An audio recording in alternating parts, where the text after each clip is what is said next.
الحمد لله رب العالمين الرحمن الرحيم مالك يوم الدين والصلاة والسلام على رسوله النبي الكريم وعلى آله وأصحابه أجمعين أما بعد أعوذ بالله من الشيطان الرجيم بسم الله الرحمن الرحيم وما تفرق الذين أوتوا الكتاب إلا من بعد ما جاءتهم البينة صدق الله العظيم وصدق رسوله النبي الكريم ونحن على ذلك من الشاهدين والشاكرين۔ محترم بزرگوں اور دوستو، آج ہم جس سورت کی مختصر تفسیر پڑھیں گے اس کا نام سورہ لم یکن ہے، لیکن صحیح روایت کے مطابق اس سورت کا نام سورۃ البینہ ہے۔ اس سورت میں اللہ رب العزت نے بعثت نبوی سے پہلے، یعنی آپ کو نبی بنا کر بھیجے جانے سے پہلے امت کا کیا حال تھا اس کو بیان فرمایا ہے، انسانوں کا کیا حال تھا اس کا ذکر فرمایا ہے اس صورت میں۔ چنانچہ ابتدائی آیت میں بیان فرمایا تھا لم یکن الذین کفروا من اہل الکتاب والمشرکین منفکین حتی تأتیہم البینہ۔ آپ کے دنیا میں نبی بن کر آنے سے پہلے اہل کتاب اور مشرکین کا حال یہ تھا کہ وہ اپنے کفر اور شرک سے باز آنے والے نہیں ہے، کفر اور شرک کو چھوڑنے والے نہیں ہے جب تک کہ ان کے پاس کوئی واضح دلیل نہ بھیجی جائے۔ واضح دلیل سے مراد آگے قرآن نے بیان فرمایا رسول من اللہ، یعنی ان کے پاس اللہ کا رسول کوئی نہ بھیجا جائے تب تک یہ لوگ اپنے کفر و شرک کو چھوڑنے والے نہیں ہیں۔ چنانچہ حضرت موسیٰ علیہ السلام اور حضرت عیسیٰ علیہ السلام ان کا درمیانی زمانہ 1700 سال کا زمانہ ہے، 1700 سال کا فاصلہ ہے حضرت موسیٰ علیہ السلام اور حضرت عیسیٰ علیہ السلام کے درمیان میں۔ اس 1700 سال کے زمانے کے اندر انبیاء کرام علیہم الصلاۃ کا سلسلہ برابر جاری رہا۔ تقریباً بنی اسرائیل ہی میں سے 1000 انبیاء اللہ تعالیٰ نے بھیجے، 1000 نبی بنی اسرائیل ہی میں سے، اور غیر بنی اسرائیل میں سے بھی انبیاء بھیجے مزید برآں اس 1000 کے علاوہ۔ تو ان دونوں کے درمیانی جو زمانہ گزرا ہے 1700 سال کا، اس میں انبیاء کرام علیہم الصلاۃ کا سلسلہ برابر جاری رہا، یہاں تک کہ جب حضرت عیسیٰ علیہ السلام کا زمانہ گزر گیا تو عیسیٰ علیہ السلام کے زمانے کے بعد حضور اکرم صلی اللہ تعالیٰ علیہ وسلم کا زمانہ آیا، تو ان دونوں کے درمیان میں ایک بھی نبی نہیں آیا، کوئی نبی نہیں بھیجا گیا۔ اس کو کہتے ہیں فترت کا زمانہ۔ اس درمیانی زمانے کو جس میں کوئی نبی نہیں بھیجا گیا اس کو کہتے ہیں فترت کا زمانہ۔ تو یہ فترت کا زمانہ کتنا رہا اس کے بارے میں مختلف روایتیں ہیں۔ ایک روایت یہ ہے کہ 600 سال کا فاصلہ ہے، حضرت عیسیٰ علیہ السلام اور حضور اکرم صلی اللہ تعالیٰ علیہ وسلم کا درمیانی زمانہ 600 سال کا گزرا جس میں کوئی نبی نہیں آیا۔ دوسری روایت ہے 500 سال، اور تیسری روایت علامہ سیوطی رحمۃ اللہ علیہ نے 569 سال کی بیان فرمائی ہے۔ بہرحال روایات کے مختلف ہونے سے اصل مقصد پر کوئی اثر نہیں پڑے گا، جو بھی زمانہ گزرا ہو 600 یا 500 کا زمانہ گزرا ہو، تو ایک بھی نبی جب دنیا میں نہیں بھیجا گیا تو انسانیت کا کیا حال ہوگا۔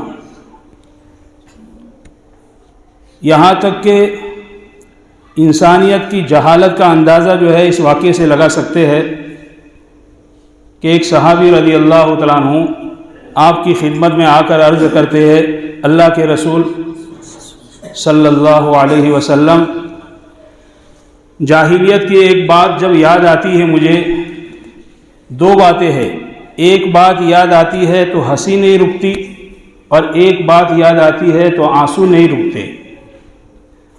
وہ بات جو ہے میں نے گزشتہ میں بیان کر دی، آنسو نہ رکنے کی، وہ بچیوں کو زندہ درگور کرنے والی بات۔ اور ایک بات ایسی ہے کہ وہ جب مجھے یاد آتی ہے تو میری ہنسی نہیں تھمتی، ہنسی نہیں رکتی ہے۔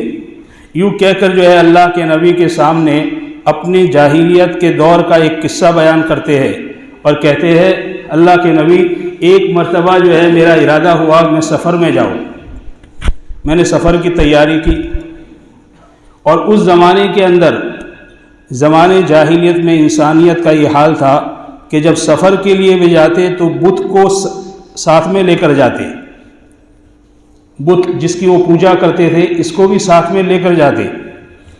تو وہ کہتے ہیں کہ میں نے اپنا رخت سفر کا سامان باندھا تو میں نے ایک بت جو ہے اس کے اندر رکھا، جب میں نے اٹھانا چاہا تو بہت وزن محسوس ہوا، تو میں نے یہ سوچا کہ اس کو تو اٹھا کر کہاں پھروں گا، میں تھک جاؤں گا۔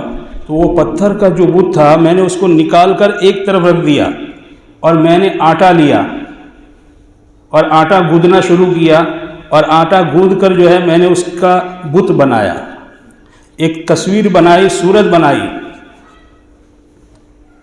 اور اس کو میں نے اپنے جھولے میں رکھا، لے کر چلا،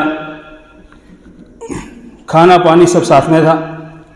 جتنے دن سفر کا ارادہ تھا اس سے زائد دن جو ہے گزر گئے، راشن جو ہے ختم، کھانے کی چیزیں جو ہے ختم ہو گئی۔ تو وہ صحابی فرماتے ہیں کہ میں نے پھر کہا کہ اس کے علاوہ کوئی چارہ ہی نہیں ہے، تو وہ بت میں نے لیا اور اس کو پانی میں رکھا، جب وہ پگھلا تو پگھلنے کے بعد جو ہے میں نے اس کو برابر اوپر سے دبایا، اور میں اپنی زبان سے یہ کہہ رہا تھا کہ معبود، میرے معبود، میں کیا کروں، میں مجبور ہوں، بھوک برداشت نہیں کر سکتا ہوں۔ یوں کہہ کر جو ہے اس کو تھیپا، اور تھیپنے کے بعد اس کی روٹی بنائی، اور روٹی بنا کر میں اس کو کھا گیا۔ صحابی فرماتے ہیں کہ جب یہ واقعہ مجھے یاد آتا ہے تو میری ہنسی نہیں رکتی ہے کہ کیا جہالت کا حال ہوگا، کیا جہالت کا عالم ہوگا۔ بیت اللہ کے آس پاس میں جو ہے 360 پتھر رکھے ہوئے تھے، 360۔ اس وقت بیت اللہ کا جو مجاور ہوتا، جو خادم ہوتا، کسی آدمی کو اپنی قسمت آزمائی کرنی ہو کہ میں یہ کام کروں یا نہ کروں، میں سفر میں جاؤں کہ نہ جاؤں، نکاح کروں کہ نہ کروں، کسی بھی کام میں قسمت کو آزمانا ہوتا تو طریقہ یہ تھا اس زمانے کے اندر کہ بیت اللہ کے مجاور کے پاس ایک تھیلا تھا، اور اس میں جو ہے 3 تیر رکھے ہوئے تھے۔ ایک تیر پر لکھا ہوا تھا لا یعنی نہیں، اور دوسرے تیر پر لکھا ہوا تھا نعم یعنی ہاں، اور ایک تیر پر کچھ بھی نہیں لکھا تھا۔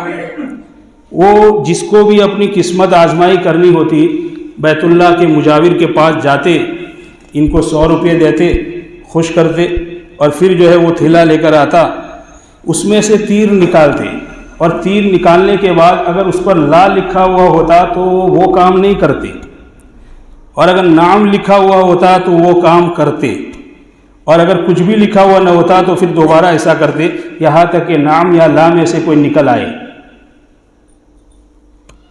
اس طریقے پر جو ہے وہ اپنی کسی کام کو کرنے کے لیے کیا کرتے تھے، قسمت آزمائی تیروں کے ذریعے کیا کرتے تھے۔ قرآن پاک نے آ کر اور اسلام جب آیا ہے تو اللہ نے یہ قسمت آزمائی کا طریقہ ختم کر دیا، اور اس کے بجائے استخارہ کا حکم دیا کہ اگر تمہیں کام کرنا ہے تو اللہ سے جو ہے خیر مانگو، اللہ سے جو ہے مشورہ طلب کرو۔ کل انسانیت جو ہے آخری دہانے پر پہنچ گئی تھی اس زمانے کے اندر، جو 600 یا 500 سال کا زمانہ گزرا ہے، اس میں انسانیت نام کی انسانیت جو ہے مٹ گئی تھی، اور ایسے دور میں اللہ رب العزت نے اپنے نبی کو جو ہے بھیجا، رسول اور پیغمبر بنا کر۔ اللہ رب العزت کو جو ہے اللہ کی رحمت کو جوش آیا، اور جب جوش آیا تو اللہ تعالیٰ نے نبی آخر الزماں محمد عربی صلی اللہ علیہ وسلم کو نبی اور رسول بنا کر لوگوں کی طرف بھیجا۔ آپ آئے اور آ کر جو محنت کی ہے، سارے معجزات ایک طرف، اور ایسی بگڑی ہوئی امت کو جو ہے اللہ کے نبی نے ایسا جو ہے بنایا کہ آنے والی دنیا کے لیے نمونہ بن گئے۔ اللہ کے نبی کا فرمان ہے، اصحابی کالنجوم، میرے صحابہ ستاروں کی طرح ہے، فَبِأَيِّهِمْ اقْتَدَيْتُمْ اهْتَدَيْتُمْ، ان میں سے جس کسی کی بھی تم پیروی کرو گے منزل مقصود تک پہنچ جاؤ گے۔ اللہ کے نبی کی نقل میں جو ہے کامیابی ہے، اللہ کے نبی کے طریقے سے ہٹ کر جو ہے ناکامی ہے، اس میں کوئی شک نہیں۔ قُلْ إِن كُنتُمْ تُحِبُّونَ اللَّهَ فَاتَّبِعُونِي يُحْبِبْكُمُ اللَّهُ، اگر اللہ کا محبوب بننا چاہتے ہو تو میرے نبی کا اتباع کرو، تم اللہ تعالیٰ کے محبوب بن جاؤ گے۔ تو آپ کی آمد ایسے زمانے کے اندر ہوئی کہ جس میں کفر اور شرک جہالت ہی جہالت تھی، اس لیے قرآن نے جو ہے ان کا ذکر فرمایا کہ یہ لوگ کفر اور شرک کو چھوڑنے والے نہیں تھے۔ اہل کتاب، اہل کتاب کہتے ہیں، اس کا ترجمہ ہے کتاب والے، مراد وہ لوگ ہیں جن کو آسمانی کتاب دی گئی، اور اس سے مراد یہود اور نصارہ ہے۔ یہود اور نصارہ جو ہے ان کو اہل کتاب کہا جاتا ہے۔ یہ یہود اور نصارہ میں بھی مختلف فرقے تھے، چنانچہ یہودی جو ہے انہوں نے حضرت عیسیٰ علیہ السلام کی نبوت کا ہی انکار کر دیا، اور نصارہ نے حضرت عیسیٰ علیہ السلام کو اللہ بنا دیا۔ نصارہ میں بھی 3 فرقے تھے۔ ایک فرقہ کا کہنا یہ تھا کہ عیسیٰ علیہ السلام خود اللہ ہے، دوسری جماعت اور دوسرے فرقے کا نصارہ کی جماعت کا یہ کہنا تھا کہ وہ اللہ کے بیٹے ہیں، اور تیسری جماعت نصارہ کی وہ تھی جو یہ کہا کرتے تھے کہ 3 خدا ہے، اس میں سے ایک جو ہے حضرت عیسیٰ علیہ السلام ہے۔ 3 خدا، ایک تو اللہ تعالیٰ، دوسرے حضرت جبرائیل امی، اور تیسرے حضرت عیسیٰ علیہ السلام۔ ایک روایت۔ دوسری روایت اللہ تعالیٰ، عیسیٰ علیہ السلام اور عیسیٰ علیہ السلام کی والدہ۔ بہرحال نصارہ میں بھی اختلاف تھا، اور یہ یہود اور نصارہ کا جب آپ دنیا میں تشریف نہیں لائے تھے تو ان لوگوں کا حال کیا تھا کہ جب اہل کتاب کا مشرکین سے جو ہے مقابلہ ہوتا، کافروں سے جب ان کا مقابلہ ہوتا اور کبھی شکست ہو جاتی تو یہ اہل کتاب یوں کہا کرتے تھے مشرکین سے کہ کوئی بات نہیں، نبی آخر الزماں آنے والے ہیں، ہم ان کے ساتھ مل کر جو ہے تمہارا مقابلہ کریں گے، اور وہ اللہ کے نبی ہوں گے تو فتح انہی کے لیے ہوگی۔ یہ کب کہا کرتے تھے؟ اللہ کے نبی کے آنے سے پہلے یہ اہل کتاب مشرکین سے کہتے تھے۔ تو قرآن نے آگے جو ہے اس کا ذکر فرمایا ہے، جو ہم نے ابھی آیت پڑھی کہ اس میں بیان فرمایا کہ ان کی کتابوں میں، اہل کتاب کی کتابوں میں یعنی تورات میں اور انجیل میں، تورات یہودیوں کو دی گئی اور انجیل حضرت نصارہ کو دی گئی۔ تو جب ان کو یہ کتاب دی گئی، اللہ تعالیٰ نے ان کتابوں میں اپنے نبی کے پورے صفات کو بیان فرمایا ہے۔ تو وہ لوگ اللہ کے نبی کو کس طرح جانتے تھے؟ قرآن میں بیان فرمایا یعرفونہ کما یعرفون ابناءہم، وہ لوگ آپ کو اس طرح جانتے تھے، پہچانتے تھے جس طرح آدمی اپنی اولاد کو جانتا ہے، اس طرح وہ اللہ کے نبی کو پہچانتے تھے۔ اور آپ کے آنے سے پہلے جو ہے مشرکین سے ایسی ایسی باتیں کیا کرتے تھے کہ نبی آخر الزماں آئیں گے، ہم ان کے ساتھ مل کر تمہارا مقابلہ کریں گے۔ لیکن جب آپ دنیا میں تشریف لائے تو کیا ہوا؟ وَمَا تَفَرَّقَ الَّذِينَ أُوتُوا الْكِتَابَ، کہ اہل کتاب نے اختلاف نہیں کیا۔ یہاں تفرق کے معنی ہے اختلاف کرنا، انکار کرنا، یعنی اہل کتاب نے اختلاف اور انکار نہیں کیا۔ کب کیا؟ إِلَّا مِن بَعْدِ مَا جَاءَتْهُمُ الْبَيِّنَةُ، مگر آپ کے تشریف لانے کے بعد۔ آپ کی آمد سے پہلے تو جو ہے کہا کرتے تھے کہ جب آپ آئیں گے تو ہم تمہارا مقابلہ کریں گے، لیکن جب اللہ کے نبی کو اللہ نے رسول بنا کر بھیجا تو پھر آپ کی رسالت کا انہوں نے انکار کر دیا اور آپ کی رسالت کو نہیں مانا، حالانکہ کوئی نئی بات کا ان کو حکم نہیں دیا گیا تھا۔ قرآن آگے کہتا ہے وَمَا أُمِرُوا إِلَّا لِيَعْبُدُوا اللَّهَ، حالانکہ ان اہل کتاب کو نہیں حکم دیا گیا، مگر کیا حکم دیا گیا تھا؟ لِيَعْبُدُوا اللَّهَ، کہ اللہ کی عبادت کرو، اور اللہ کی عبادت کا حکم ان کی کتابوں میں بھی ہے، تو اختلاف کا اور انکار کا کوئی معنی نہیں تھا۔ لیکن بات یہ ہوئی کہ اللہ نے اپنے نبی کو بنی اسرائیل کے بجائے بنی اسماعیل میں سے بھیجا، تو ان یہود کو حسد پیدا ہو گیا۔ اسی حسد کی بنا پر انہوں نے آپ کی رسالت کا انکار کر دیا، حالانکہ ان کو حکم دیا گیا تھا لِيَعْبُدُوا اللَّهَ، تاکہ وہ اللہ کی عبادت کرے۔ کیسی کرے؟ مخلصین لہ الدین، اللہ کے لیے دین کو خالص کرتے ہوئے، یعنی ایسی عبادت کرے کہ جس میں کسی غیر کو شریک نہ کرے، اللہ ہی کی وہ عبادت کرے، ایسا انہیں حکم دیا گیا تھا، ان کی کتابوں میں بھی دیا گیا تھا، اور نبی آخر الزماں جب دنیا میں تشریف لائے تو آپ کی کتاب یعنی کلام الہی میں بھی ان کو یہی حکم دیا گیا تھا۔ حنفاء حنیف کی جمع ہے۔ حنیف کہتے ہیں ایسے شخص کو کہ جو سارے باطل دینوں کو چھوڑ کر ایک دین مستقیم پر چلنے والا ہو، صراط مستقیم پر چلنے والا ہو، ادیان باطلہ سے کٹ کر ایک دین مستقیم پر چلنے والا، اس کو کہتے ہیں حنیف۔ تو حنفاء کا مطلب ہے کہ اللہ کی عبادت کیسے کرے؟ یکسو ہو کر، یعنی سارے ادیان باطلہ سے کٹ کر یہی راستے پر جو اللہ کے نبی نے بتایا ہے اسی راستے پر چل کر اللہ تعالیٰ کی عبادت کرے۔ اور کیا کرے؟ اور چیزوں کا حکم دیا گیا وَيُقِيمُ الصَّلَاةَ، اور وہ نماز کو قائم کرے، نماز پڑھتے رہے، وَيُؤْتُ الزَّكَاةَ، اور زکوٰۃ ادا کرتے رہے، وَذَلِكَ دِينُ الْقَيِّمَةِ، قرآن کہتا ہے کہ یہی سیدھا راستہ ہے اور یہی دین مستقیم ہے۔ وَذَلِكَ دِينُ الْقَيِّمَةِ، اور یہی دین مستقیم ہے، یہی مضبوط دین ہے۔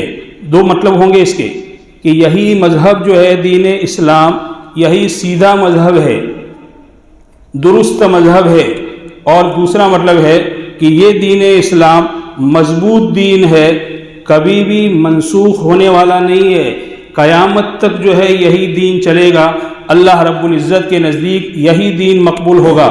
ان الدین عند اللہ الاسلام، اللہ کے نزدیک جو ہے دین اگر کوئی ہے تو وہ دین اسلام ہی ہے۔ تو ان کو اسی چیز کا حکم دیا گیا تھا، لیکن اس کے باوجود انہوں نے اللہ کے نبی کا انکار کر دیا اور اللہ کے نبی سے انہوں نے اختلاف کیا۔ اس لیے آگے والی آیتوں میں دونوں جماعتوں کے جزا کو بیان فرماتے ہیں۔ قرآن پاک کا ایک عام دستور ہے اور ایک عام عادت ہے کہ جہاں پر برے لوگوں کا ذکر کیا جاتا ہے وہاں ساتھ میں اللہ تعالیٰ اچھے لوگوں کا بھی ذکر بیان فرماتے ہیں۔ پورے قرآن کو اٹھا کر دیکھیں، جہاں پر ان الذین کفروا تو بعد میں آئے گا ان الذین آمنوا، تو جہاں برے لوگوں کا ذکر ہے وہاں اچھے لوگوں کا بھی ذکر ہوتا ہے قرآن پاک کے اندر۔ اس لیے آگے والی آیت میں برے لوگوں کے لیے کیا سزا ہے؟ ان الذین کفروا من اہل الکتاب والمشرکین، بے شک وہ لوگ جو اہل کتاب میں سے کافر ہے، والمشرکین، اور جو مشرکین ہے، فی نار جہنم، وہ جہنم کی آگ میں داخل ہوں گے، خالدین فیہا، جس میں وہ لوگ ہمیشہ رہیں گے، اولئک ہم شر البریہ، یہی لوگ بدترین مخلوق ہے، یعنی جو اللہ کا انکار کرنے والے لوگ ہیں وہ بدترین خلائق ہے، بدترین مخلوق ہے۔ اس کے مقابلے میں جو اللہ رب العزت کی اطاعت کرنے والے اور ماننے والے لوگ ہیں، ان الذین آمنوا وعملوا الصالحات، بے شک وہ لوگ جو ایمان لائے اور جنہوں نے نیک اعمال کیے، اولئک ہم خیر البریہ، یہ بہترین مخلوق ہے۔ اللہ تعالیٰ کی اطاعت کرنے والے اور اللہ تعالیٰ کی ماننے والے جو لوگ ہیں وہ بہترین مخلوق ہے۔ صحابہ کرام نے اللہ کے نبی کی اطاعت کی، اللہ تعالیٰ نے جو ہے ایسی ایسی بشارتیں ان کے لیے بیان فرمائی۔ وعد اللہ کلا، اللہ تعالیٰ نے ہر ایک سے وعدہ کیا، الحسنہ قرآن پاک میں ہے، اللہ نے ہر ایک سے جنت کا وعدہ کیا۔ انہوں نے اللہ کے نبی کی غلامی کو جو ہے اختیار کیا، اللہ نے دنیا اور آخرت دونوں میں چمکا دیا۔ ایک ہے امیہ ابن خلف جو بنو امیہ کا سردار ہے، اللہ کے نبی کی غلامی کو ٹھکرایا، اللہ کی نبی کی غلامی میں نہیں آیا، اللہ تعالیٰ نے ذلیل اور رسوا کر دیا اور جہنم میں پہنچا دیا۔ اور اسی کے مقابلے میں حضرت عثمان غنی رضی اللہ تعالیٰ عنہ، یہ بھی بنو امیہ کے سرداروں میں سے تھے، انہوں نے اللہ کے نبی کی اطاعت اختیار کی، اللہ کی نبی کی غلامی کو مانا، اللہ تعالیٰ نے جو ہے وہ شرف عطا فرمایا کہ جنگ بدر کے اندر آپ شریک نہیں ہو سکے تھے اللہ کے نبی کی صاحبزادی کی بیمار ہونے کی وجہ سے، تو آپ نے جو ہے اپنا ہاتھ اس پر رکھ کے کہا یہ عثمان کا ہاتھ ہے اور عثمان کی سے جو ہے میں بیعت لیتا ہوں۔ اللہ نے وہ مقام دیا کہ اللہ کے نبی کی 2 صاحبزادیاں یکے بعد دیگر آپ کے نکاح میں رہی۔ تو جو لوگ ایمان والے ہیں اولئک ہم خیر البریہ، صرف ایمان نہیں فرمایا، وعملوا الصالحات فرمایا کہ ایمان بھی لائے اور ساتھ ساتھ میں جنہوں نے نیک اعمال کیے، ایسے لوگ بہترین مخلوق ہے۔ جزاؤہم عند ربہم جنات عدن، ان کا بدلہ ان کے رب کے پاس جنات عدن رہنے کے باغات ہے۔ اللہ تعالیٰ نیک اعمال کرنے والوں کے لیے اللہ نے کیا جزا، اللہ تعالیٰ کیا بدلہ عطا فرمائیں گے؟ فرمایا جزاؤہم عند ربہم جنات عدن، اللہ تعالیٰ کے نزدیک ان لوگوں کے لیے جنات اور باغات ہوں گے۔ کیسے؟ تجری من تحتها الانہار، جس کے دامن کے اندر، جس کے نیچے سے جو ہے نہریں جاری ہوگی۔ خالدین فیہا ابدا، یہ بڑھا دیا اس لیے کہ انسان اچھی جگہ میں اگر رہتا ہے لیکن اس کو یوں کہا جائے کہ بھئی 1 سال کے لیے تم یہاں رہو، تو اسے وہ لذت محسوس نہیں ہوگی، اس کو ہمیشہ یہ خطرہ رہے گا کہ بھئی یہ بہت عالیشان محل تو دیا ہے لیکن 1 سال کے بعد تو خالی کرنا پڑے گا، اس لیے آگے فرمایا خالدین فیہا ابدا، ابدا لفظ بڑھا دیا، وہ اس میں ہمیشہ ہمیشہ رہیں گے۔ اور جب جنتی لوگ جنت میں جائیں گے اللہ تعالیٰ جو ہے اعلان فرمائیں گے یا اہل الجنہ، اے جنتی لوگو، تو جنتی لوگ کہیں گے لبیک و سعدیک، لبیک و سعدیک ربنا، اے ہمارے رب حاضر ہے، کیا ارشاد ہے آپ کا؟ تو اللہ تعالیٰ ان جنتیوں سے فرمائیں گے کہ میں تمہیں جو ہے اس سے بھی بڑی ہوئی نعمتیں عطا کروں، تو جنتی لوگ کہیں گے کہ اللہ تعالیٰ اتنی ساری نعمتیں تو نے ہمیں عطا فرمائی ہے، اس سے بڑھ کر جو ہے اور کیا نعمتیں ہوگی؟ اللہ رب العزت اعلان فرمائیں گے کہ اے جنت والو سنو، میں تم لوگوں سے راضی ہو گیا، اب آج کے بعد تم لوگوں سے کبھی بھی ناراض نہ رہوں گا، کبھی بھی ناراض نہ ہوں گا۔ اس اعلان کو سن کر حدیث پاک میں آپ نے بیان فرمایا والذی نفس محمد بیدی، اس ذات کی قسم جس کے قبضے میں میری جان ہے، اگر جنت میں موت ہوتی تو جنتی اس اعلان کو سن کر مارے خوشی کے مر جاتا۔ اس کو اس قدر جو ہے اللہ تعالیٰ کی رضامندی کا اعلان سننے کے بعد اس قدر خوشی ہوگی۔ تو اللہ تعالیٰ نے ان لوگوں کے لیے یہ جنات بنائے ہیں، اور اللہ نے اعلان کر دیا ان لوگوں کے لیے کہ جو اللہ کو راضی رکھنے کے لیے نیک اعمال کرتے رہتے ہیں، رضی اللہ عنہم ورضوا عنہ، اللہ ان سے راضی ہو گیا اور وہ اللہ سے راضی ہو گئے۔ ذالک لمن خشی ربہ، اللہ رب العزت نے پھر اخیر میں یہ اعلان فرما دیا کہ وہ یہ نعمت جو ہے جنت میں داخل ہونا، یہ نعمت کسی ایک کے ساتھ خاص نہیں ہے۔ جنتی جب جنت میں جائے گا اللہ رب العزت جو ہے اس کو ایک چشمے کا پانی پلائیں گے، وضو کرے گا وہ، وضو کرے گا تو سب باہر کی گندگی ختم، پانی پیے گا تو اندر کی جو حسد کینہ کپٹ ہے وہ بھی ختم، اب پاک اور صاف ہو کر جو ہے وہ جنت میں داخل ہوگا، جنت میں جو ہے ہمیشہ جوان ہی رہے گا، 33 سال کی عمر جو ہے جنتی کی رہے گی، ہمیشہ جوانی، بڑھاپا نہیں، چہرے پہ داڑھی نہیں۔ ہاں ان لوگوں کو داڑھی رکھنی پڑے گی یہ جو دنیا میں نہیں رکھتے، سمجھے، جو دنیا میں نہیں رکھتے ان کو رکھنی پڑے گی وہاں، لیکن جو رکھتے ہیں ان کے چہرے پہ داڑھی نہیں ہوگی۔ ایسی خوبصورتی ہوگی، ایسی خوبصورتی، جیسے روایتوں میں آتا ہے کہ جنت کی حور کی خوبصورتی کا یہ حال ہوگا کہ 70 جوڑے پہنے ہوئے ہوگی، پھر بھی جو ہے اس کی پنڈلی کا مغز جو ہے نظر آئے گا۔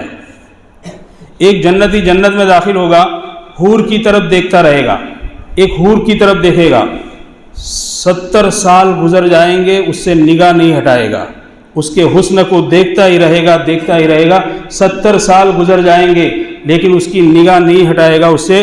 پیچھے دوسری حور آئے گی، وہ کہے گی او بڑے میاں ہمارا بھی تو حق ہے، ہماری طرف تو نظر کرو، کتنے سال گزر گئے، آپ اسی کی طرف دیکھنے میں مشغول ہو گئے۔ دنیا کی عورت کی طرف اگر 2-5 منٹ گھور کر دیکھا جائے تو جھگڑا ہو جائے، ہے نا ایسا؟ اور ایسی دنیا کے اندر میں اور آپ سب ایسے الجھنوں میں پھنس گئے کہ آخرت ہی کو بھلا دیا ہم نے، آخرت ہی کو بھلا دیا۔ جب میاں بیوی جو ہے اور یہ دنیا کی جو عورت ہے، ان کو اللہ تعالیٰ 70,000 گنا جو ہے جنت کی حوروں کے مقابلے میں حسن دیں گے۔ کیوں دیں گے؟ ان کی نمازوں کی وجہ سے، ان کے روزوں کی وجہ سے اللہ تعالیٰ ان کے حسن کو جو ہے کئی گنا کریں گے، اور ساری جنت کی حوروں کی جو ہے یہ سردارن ہوگی۔ میاں بیوی کا ارادہ ہوگا کہ آج تو جو ہے دریا کا سفر کرے، کشتی میں روانہ ہوں گے، کشتی میں چلیں گے۔ تو جب کشتی میں سوار ہو کر چلیں گے، ایک مچھلی آئے گی اور وہ مچھلی جو ہے باہر نکل کر اپنا سر اونچا کر کے کہے گی کہ مجھے کھا، میرا گوشت کھا کر دیکھ کیسا لذیذ ہے۔ اور ایک مچھلی نکلے گی اور کہے گی کلنی یا ولی اللہ، اے اللہ کے ولی مجھے کھا کر دیکھ، میں نے جنت الفردوس کی گھاس کھائی ہے، میرے گوشت میں کیا لذت ہے، ذرا کھا کر تو دیکھ۔ وہاں جو ہے اللہ رب العزت فرمائیں گے کہ تم لوگ وہ ہو کہ تم نے دنیاوی زندگی کے اندر رب چاہی زندگی گزاری، اب تمہارے لیے وَلَكُمْ فِيهَا مَا تَشْتَهِي أَنفُسُكُمْ وَلَكُمْ فِيهَا مَا تَدَّعُونَ۔ آج جو مانگو گے میں تمہیں عطا کروں گا، جو چیز کھانے کی ہو، پینے کی ہو، جو تمہاری چاہت ہو مانگو، اس لیے کہ دنیا کے اندر رہ کر تم مجھے راضی کر کے آئے ہو۔ رضی اللہ عنہم ورضوا عنہ، اللہ ان سے راضی اور وہ اللہ سے راضی ہو گئے۔ اور یہ کس کے لیے ہے؟ ذالک لمن خشی ربہ، یہ اس شخص کے لیے ہے جو اپنے رب سے ڈرے۔ دنیا کی زندگی کے اندر اللہ سے ڈر کر زندگی گزارے، جن چیزوں کو اللہ نے حرام کہا ہے ان چیزوں سے بچ کر اگر زندگی گزارے گا، 60-70 سال کی زندگی، اور یہ زندگی اللہ کی منہیات سے اللہ نے جن چیزوں سے روکا ہے اور رک کر جو ہے چلے گئے، اللہ رب العزت کہ وہاں کامیابی ہی کامیابی ہے۔ اللہ کے نبی کے طریقے کو چھوڑ کر میرے بھائیوں ناکامی ہے، یہ یقینی چیز ہے۔ اتباع رسول اللہ میں کامیابی ہے۔ اور کیسی؟ مولانا قاسم صاحب نانوتوی رحمۃ اللہ علیہ جب انگریز کے خلاف، اس وقت انگریز کی جو ہے جنگ وغیرہ چل رہی تھی، تو حضرت روپوش ہو گئے، چھپ گئے۔ جب 3 دن پورے ہو گئے تو 3 دن پورے ہونے کے بعد حضرت جو ہے باہر آ گئے۔ حضرت کے محبین نے کہا حضرت کیا کر رہے ہیں آپ؟ 3 دن رہنے کے بعد آپ واپس باہر آ گئے۔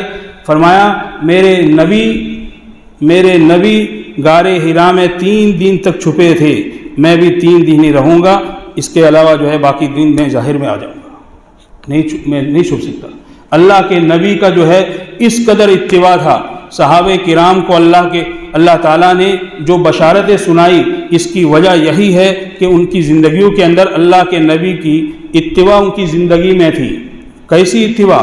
عبداللہ ابن عمر رضی اللہ تعالیٰ عنہ ایک مرتبہ جو ہے جھاڑی کے اندر گئے اور جا کر استنجا کرنے والے جو استنجا کرتے ہیں ایسی حیت میں بیٹھے اور بیٹھ کر واپس آئے اور فرمانے لگے کہ تمہارا خیال یہ ہے کہ مجھے استنجے کی ضرورت تھی؟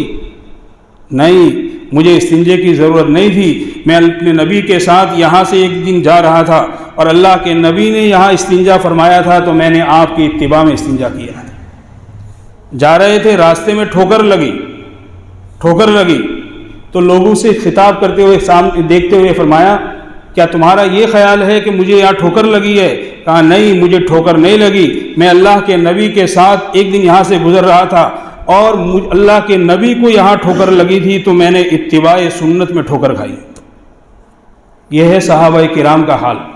اسی لیے تو اللہ کے نبی نے فرمایا اصحابی کن نجوم، میرے صحابہ ستاروں کی طرح ہے، فَبِأَيِّهِمْ اقْتَدَيْتُمْ اِهْتَدَيْتُمْ، جس کی بھی پیروی کرو گے تو تمہیں سیدھا راستہ مل جائے گا۔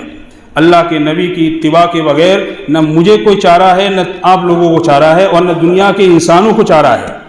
اللہ کے نبی کے طریقے کو چھوڑیں گے پریشانیوں کا شکار ہونا یقینی ہے۔